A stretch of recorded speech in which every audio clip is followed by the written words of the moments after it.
Nós voltaremos, irmãos, a partir desse mês, às exposições sequenciadas ordinárias, conforme nós tínhamos antes do mês de dezembro e janeiro, Gênesis, Salmos, Mateus e Romanos. Nós, no mês de dezembro e janeiro, nos focamos só em Mateus, e agora nós vamos retomar as exposições sequenciadas ordinárias, sendo hoje o primeiro domingo do mês. Então, hoje pela manhã, no culto agora e no culto à noite, nós seguiremos com a exposição de Gênesis. Gênesis capítulo 26.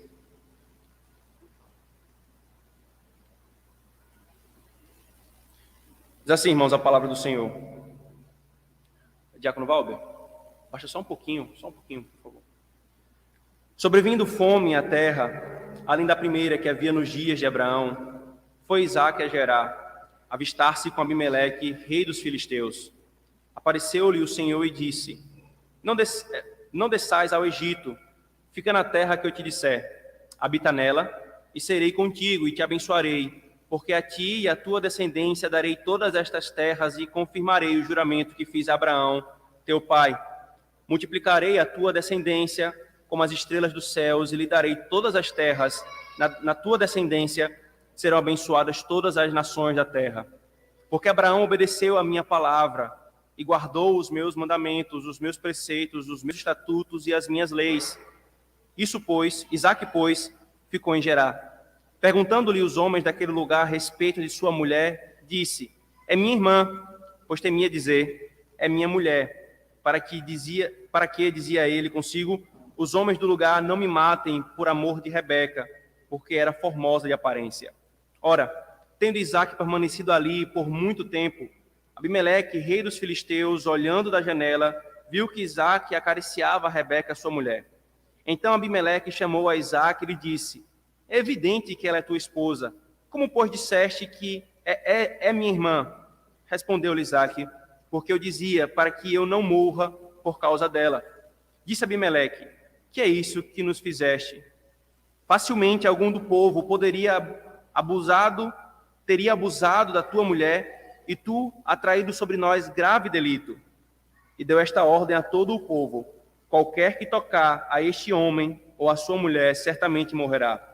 Semeou Isaque naquela terra, e no mesmo ano recolheu 100 por um, porque o Senhor o abençoava. Enriqueceu-se o homem, prosperou, ficou riquíssimo. Possuía ovelhas e bois, e grande número de servos, de maneira que os filisteus lhe tinham inveja. Amém. Até aqui, irmãos. Até aqui. Oremos, pedindo a graça do Senhor para essa ocasião. Senhor, nós acabamos de cantar o cântico que foi inspirado pelo Teu Espírito e fazemos dele a nossa oração, Senhor. Ensina-me, Senhor. Ensina-nos os Teus decretos e a Tua lei. Ensina ao Teu povo o caminho no qual nós devemos andar, para que então possamos guardar puro o nosso caminho, Senhor, o nosso coração. Pedimos misericórdia, Senhor, e o Teu poder operando em nós, porque por nós mesmos nada pode ser feito, Senhor. Se Teu Espírito não operar em nosso coração, será um mero exercício de exposição de ideias, Senhor. Mas o Teu Espírito operando, o Evangelho, que é o Teu poder, opera profundamente em nosso coração para a nossa transformação, Senhor. Por isso, Senhor, nós oramos, ensina-nos, guarda em nosso coração a Tua lei, crava em nosso coração, para que não pequemos contra Ti e amemos ainda mais ao Senhor, e nos maravilhemos com a Tua glória. Nós oramos em nome de Jesus. Amém.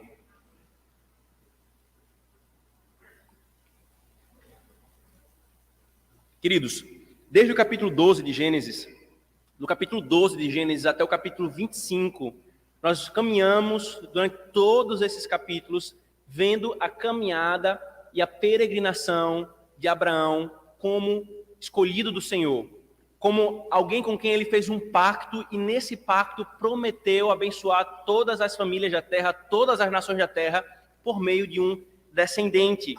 E nós vimos então todas as verdades que o Senhor intentava revelar ao seu povo acerca do Evangelho e acerca da vida, da nossa caminhada cristã, da nossa caminhada com o Senhor. Quando nós chegamos no capítulo 25, irmãos, o capítulo anterior a esse que nós acabamos de ler, ele é um capítulo de transição. A peregrinação de Abraão, ela vai chegando ao fim e vai sendo feita a transição para o seu filho, para Isaque. Então, o capítulo 25 começa falando dos últimos anos da vida de Abraão, do novo casamento que ele contraiu após a sua viuvez, da maneira como ele organizou as coisas, fala sobre Ismael, o seu descendente, e depois fala sobre Isaque. E então nós vimos que o capítulo 25 foi para fechar a questão, bater o martelo de que o descendente que o Senhor escolheu, por meio do qual ele vai levar o seu pacto, não era Ismael, filho segundo a carne, filho do esforço humano, mas foi Isaque. Só que aí, irmãos, quando nós chegamos no capítulo 26, todo esse capítulo é destinado a Isaque, mas proporcionalmente é muito menos do que com Abraão. Abraão foram pelo menos 13 capítulos, e apenas em todo o livro de Gênesis, o capítulo 26 é dedicado para tratar da vida de Isaque. Não que o capítulo 26 encerre com a morte de Isaque, mas por causa de uma questão que já é posta no capítulo 25. Isaque é apenas uma transição para nos ensinar algo muito importante que nós vamos ver hoje. Mas a ênfase vai cair, então, irmãos, na vida de Jacó. Veja, por favor, versículo 19 do capítulo 25. São estas as gerações de Isaque, filho de Abraão. Abraão gerou Isaque, Isaque de 40 anos, quando tomou por esposa Rebeca, filha de Betuel, o arameu, de Padã Arã, irmã de Labão, o arameu. Isaque orou ao Senhor por sua mulher, por aquela que era estéril, e o Senhor lhe ouviu as orações, e Rebeca, sua mulher, concebeu. A partir daqui fala da concepção de Jacó e do seu irmão Esaú, gêmeos. Todo o restante do livro de Gênesis vai tratar da caminhada e da peregrinação de Jacó. Mas por que então, irmãos, a gente tem que se perguntar, por que esse capítulo está posto aqui? Por que essa transição dessa forma? O que é que o Senhor quer nos ensinar, irmãos? O Senhor quer nos ensinar uma coisa muito importante, queridos. O Senhor quer nos ensinar que Ele continua levando a cabo a sua obra de redenção por meio do seu pacto. Deus continua levando a cabo a sua obra, irmãos. Ele iniciou a sua obra lá no Jardim do Éden, quando ele prometeu a Adão e Eva que levantaria um descendente que pisaria a cabeça da serpente. Ele continuou separando um povo, e então firmou um pacto explícito de trazer esse descendente agora com Abraão. E o funil vai operando, a história vai se afunilando para nós sabermos quem é esse descendente. Deus está levando a cabo a sua obra, irmãos. De Adão e Eva, Noé, de Noé, Abraão, de Abraão, Isaque, e vai seguir para Jacó, e vai seguir para as 12 tribos de Israel, e vai seguir para Davi, e vai chegar em Cristo. Aí você pergunta, por que isso é tão importante, pastor? Irmãos, muitas vezes o nosso coração é tentado a esmorecer na nossa caminhada com o Senhor. Quando nós especialmente nos deparamos com a podridão, a vileza e as consequências do pecado, irmãos, a nossa alma se desespera. E quando eu falo de se desesperar aqui, é de perder as esperanças. Nós achamos não tem esperança. O pecado na minha vida, o pecado na vida de outros que me afetou, o pecado na igreja, o pecado na humanidade. É desesperador. É desesperador. Se nós não soubéssemos que tem um Deus conduzindo a história e levando a cabo a sua promessa de redenção. Nós não estamos como um barco à deriva, irmãos. É desanimador, sim, porque o pecado é odioso. E quão bom seria, irmãos, se nós entendêssemos com profundidade a odiosidade do pecado para nós nem brincarmos com ele. As consequências dele são terríveis. Mas há um Deus que está mostrando, a despeito de vocês, isto é, a despeito de todo o pecado, eu estou levando a redenção à sua consumação. Um Abraão fraco, inconstante, como nós vimos nos capítulos anteriores, com uma fé vacilante a todo instante, esse Abraão foi instrumento para levar a redenção. O Senhor apresenta um Isaque que aparentemente mais piedoso que o seu pai, mais maduro, aprendeu com o seu pai, mas ainda assim muito negligente no trato da sua família, cometeu outros pecados graves que trouxe consequências sérias na sua família e na sua vida. Mas Deus está levando a história adiante, irmãos. Esse capítulo, embora pequeno e tão pouco tratando de Isaque, nos mostra isso. Sabe para quê, irmãos?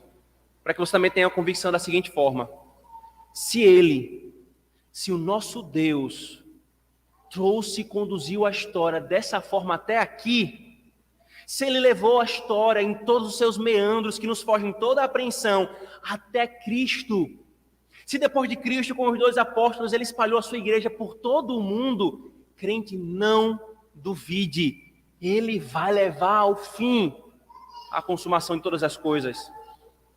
Não duvide em nenhum só momento.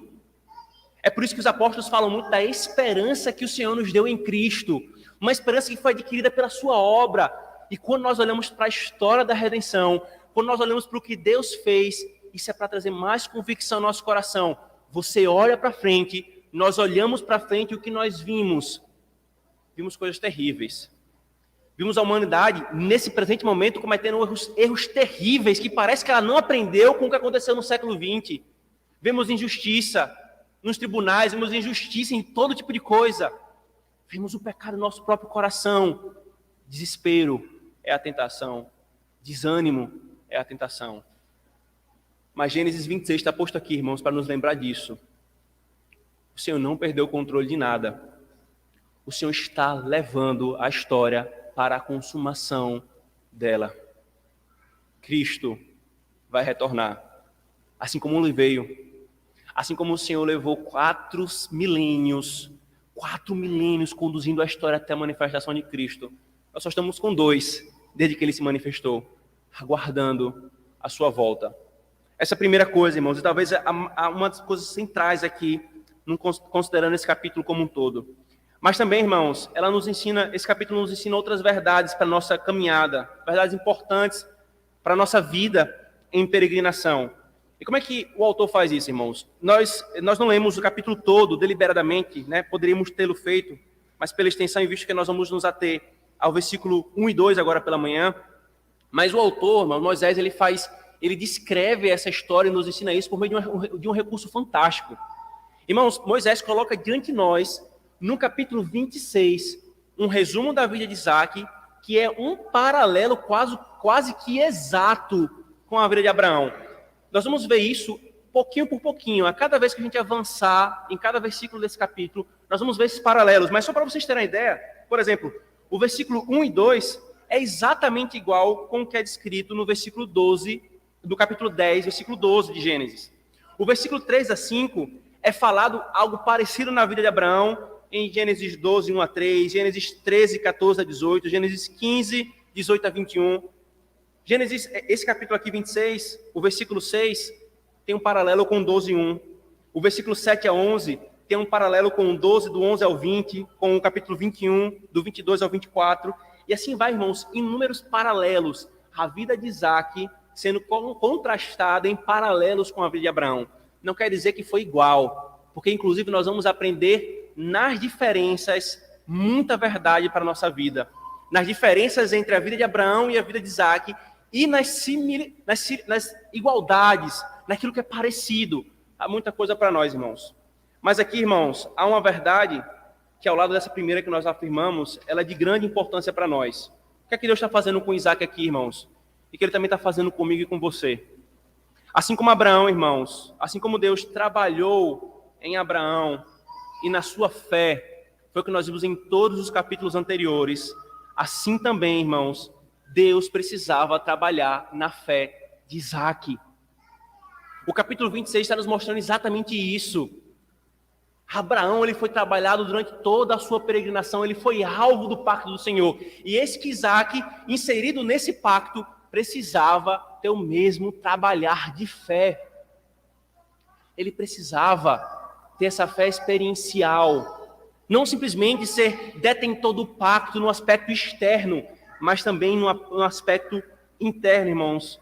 E principalmente nesse aspecto. Sim, Isaac era filho do grande Abraão, como nós vemos e como nós veremos em muitos pontos, igualzinho a Abraão. Não seria impróprio dizer que filho de peixe, peixinho é, no tocante a Isaac e Abraão, irmãos. Mas também ele precisava ser trabalhado e alcançado pela graça do Senhor. E nós, irmãos, o que é que o Senhor está fazendo conosco? Nós Nós vamos ver agora e introduzir os caminhos pelos quais o Senhor está trabalhando em Isaac. O Senhor trabalhou em Isaac. Crente, nunca se esqueça disso. Deus está trabalhando em você. Deus está trabalhando no seu povo. Nada que acontece na nossa história, como nada que acontece na história de Isaac, inclusive aquilo que é muito parecido com o seu pai e aquilo que é diferente do seu pai, nada é aleatório. Essa confiança e segurança que o povo de Deus pode ter, irmãos. Nada. Nem aquilo que é positivo, por assim dizer, no nosso julgamento, nem aquilo que dói, nem aquilo que é negativo. Em cada uma das situações da nossa vida, o Senhor está trabalhando a nossa fé. Sabe por quê? Porque nós professamos o que a Bíblia fala. O fim principal do homem não é a alegria dele na criação, não é a sua realização. O fim principal do homem é glorificar a Deus e alegrar-se nele para sempre.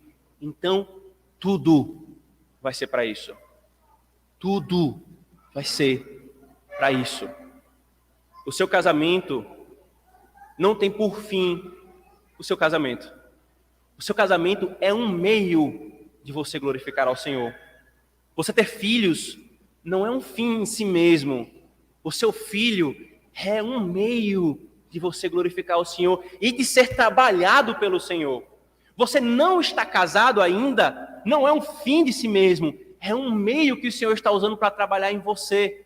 Você ter trabalho, você não ter trabalho, você está com saúde, você não ter saúde, tudo, irmãos, tem que ser visto nessa perspectiva que Gênesis 26 vai nos mostrar. E que Gênesis, desde o capítulo 12, está nos mostrando. Deus trabalha no seu povo. O fim dele é gerar uma fé madura na sua igreja. Uma fé forte, uma fé firme. Não filhos mimados, não crianças mimadas, mas homens e mulheres com a estatura de Cristo. E como é que ele faz isso, irmãos? Vamos então ao texto, depois de entendermos toda essa consideração geral. Versículo 1, por favor.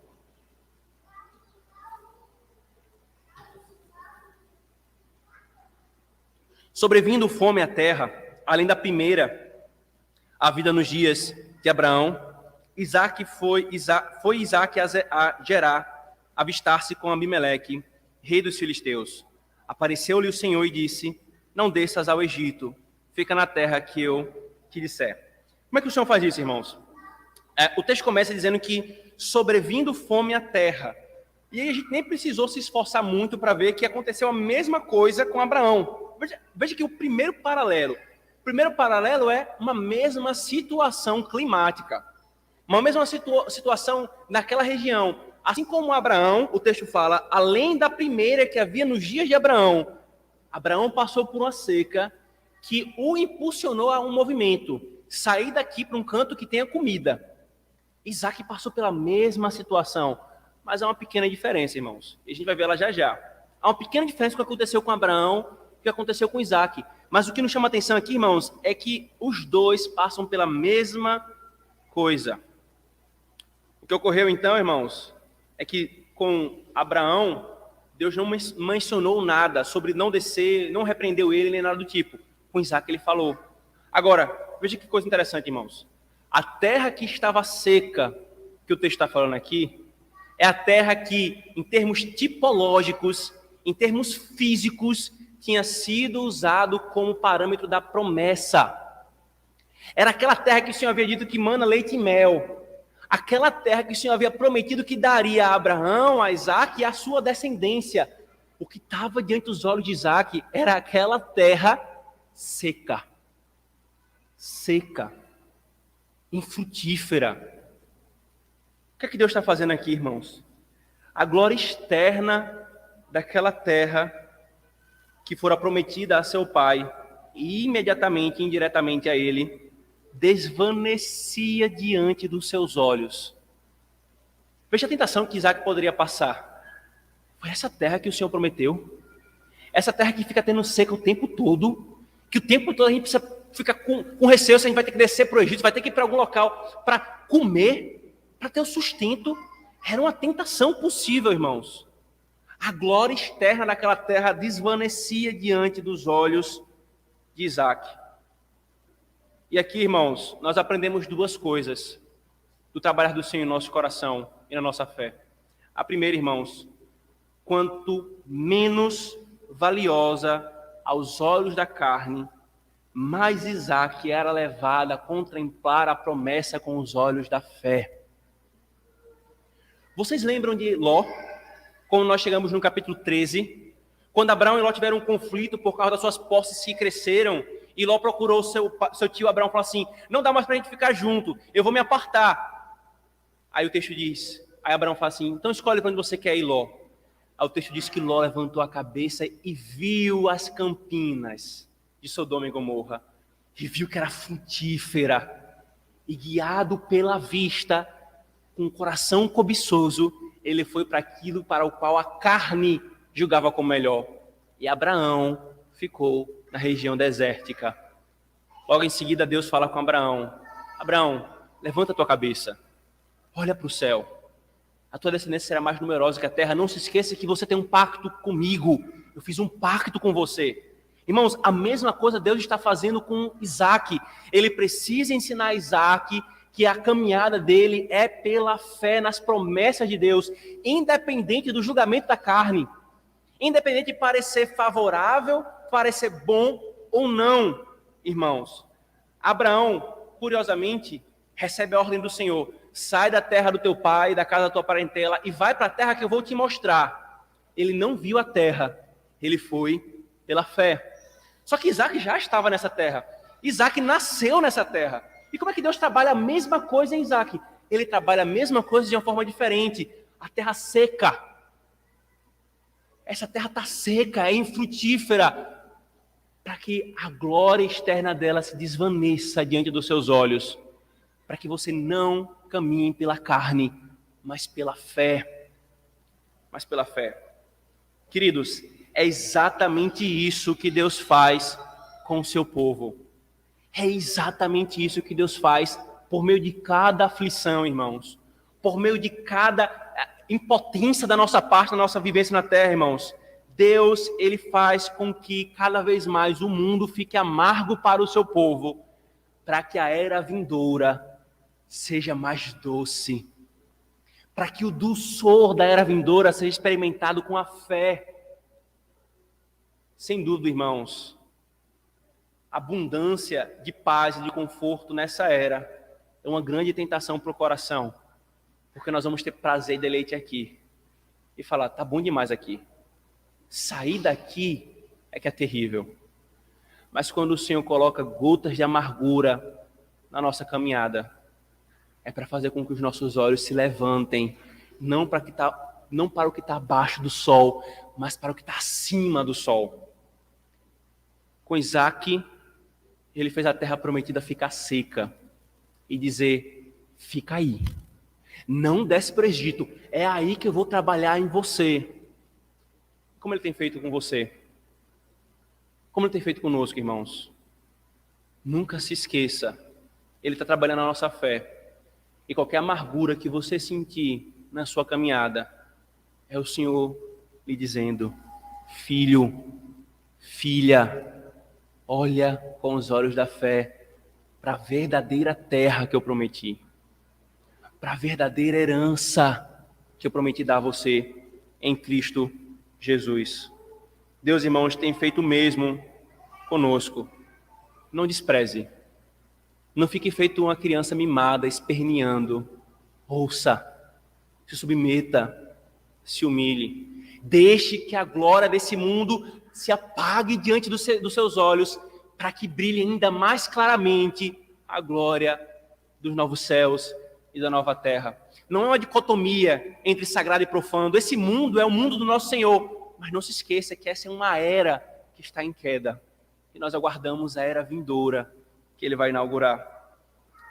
Segundo, irmãos, aprendemos também com isso o seguinte. Veja, por favor, o versículo 2 novamente.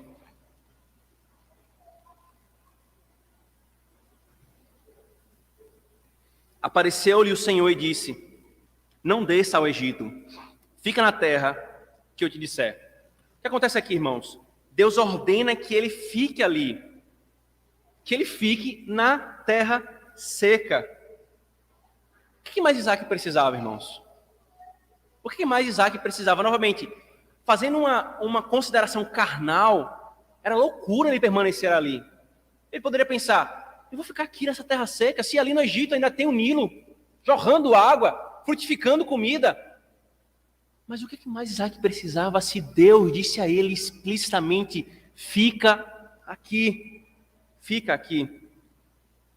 Como o Calvino disse, irmãos, realmente não precisamos de mais nada quando, desconsiderados a aparência das coisas presentes, confiamos inteiramente na palavra do Senhor e enxergamos pela fé aquela bênção que ainda não é aparente.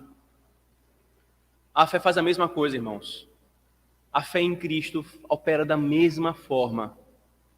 A ordem da palavra, o Senhor orientando a sua igreja, do que nós mais precisamos para caminhar em perseverança. Do que? Ah, Senhor, mas eu ser honesto, eu não vou conseguir prosperar mais. Mas Ele disse, seja honesto. Do que mais nós precisamos?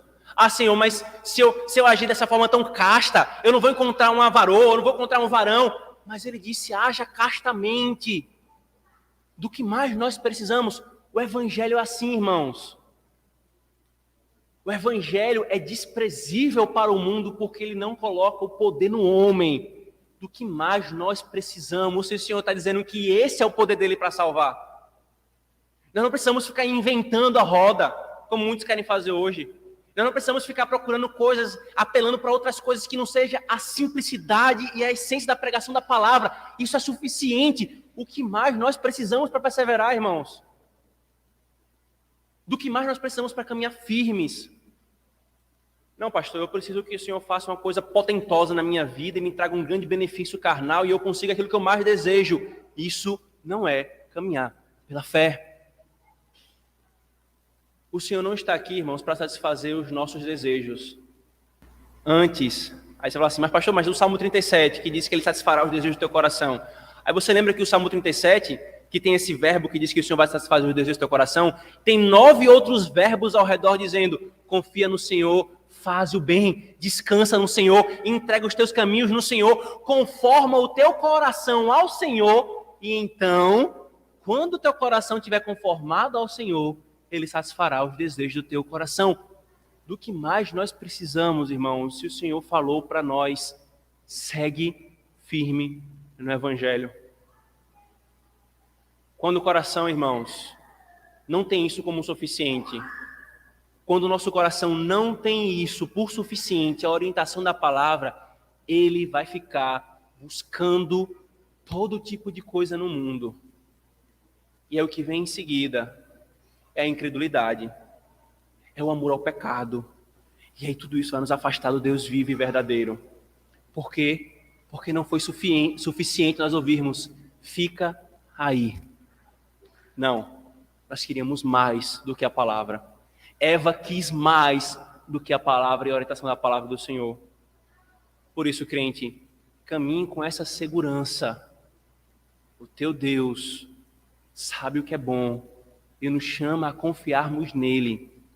Se ele nos diz para nós fazermos aquilo que para a humanidade caída é terrível, é loucura, nós seguimos firmes. Porque é bom, porque o Senhor falou, porque o Senhor ordenou. Se assim o é, irmãos, assim nós seguimos. E nesse sentido, então, queridos, vejamos ainda o versículo 2 novamente, né, um outro aspecto. Apareceu-lhe o Senhor e disse, não desça ao Egito, fica na terra que eu te disser. Acabamos de ver um aspecto disso, irmãos, agora tem um outro aspecto dessa questão. O Senhor aparece a Isaac e diz explicitamente o que ele tem que fazer.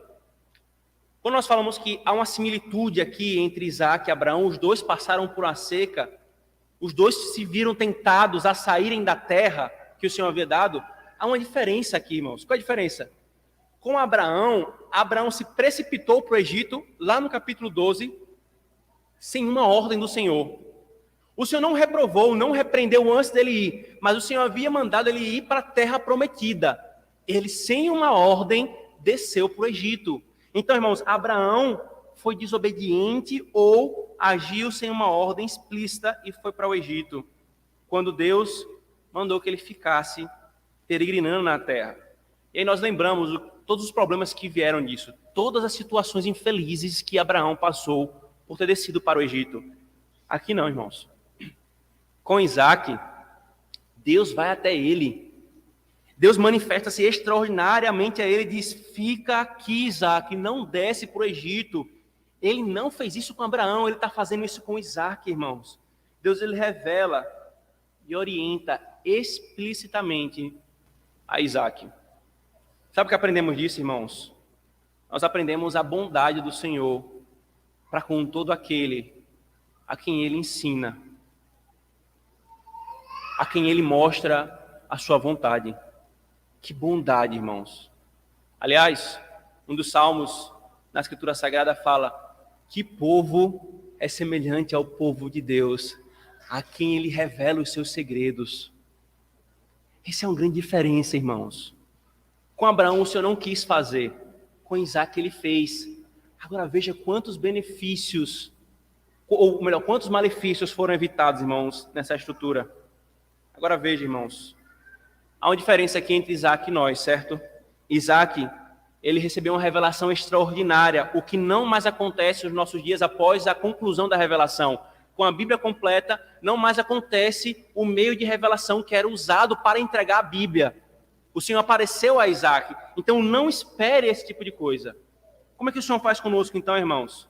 Se com Isaac o Senhor operou por uma revelação extraordinária, conosco ele trabalha pela revelação escrita, pela palavra.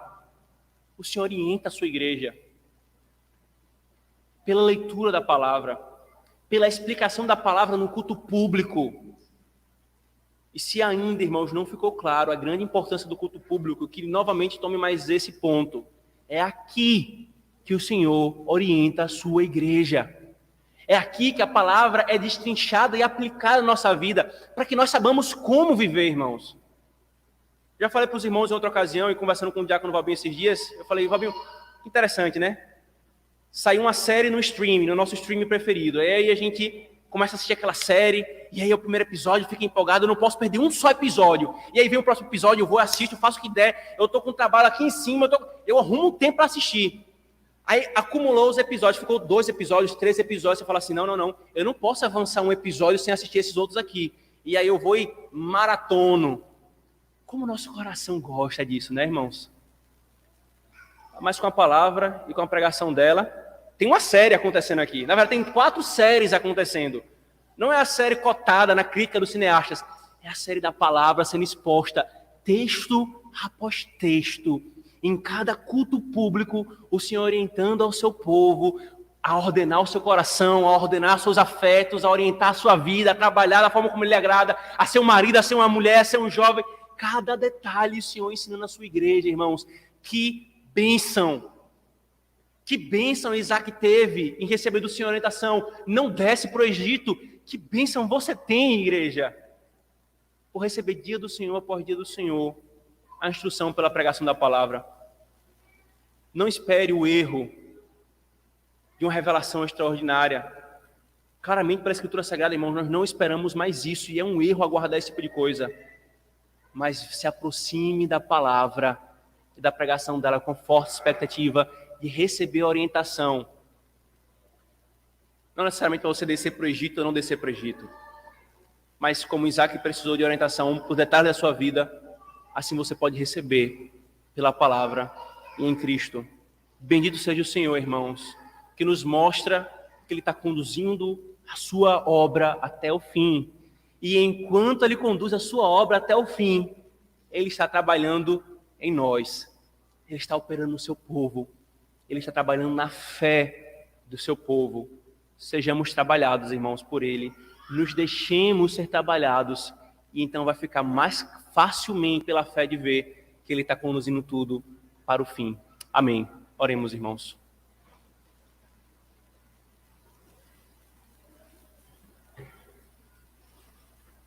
Senhor, obrigado pela Tua palavra, essa carta de amor ao Teu povo, que nos revela, Senhor, quem Tu és, a Tua obra, as Tuas promessas, a Tua lei, o Teu evangelho, Senhor.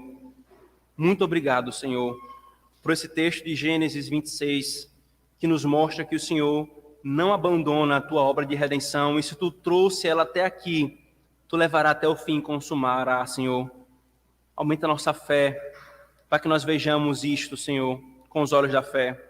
Trabalhe em nós como o Senhor trabalhou em Abraão, como o Senhor trabalhou em Isaac, Senhor, e que nós não sejamos como um povo rebelde e obstinado, como o povo que saiu do Egito, mas que nós sejamos como servos humildes, que estando em pacto contigo, sabem que a maior bênção que nós temos nessa terra não é nada que essa terra pode nos dar, mas sim o teu trabalhar em nossa alma, Senhor, em nosso coração. Nós oramos em nome de Jesus. Amém. Amém.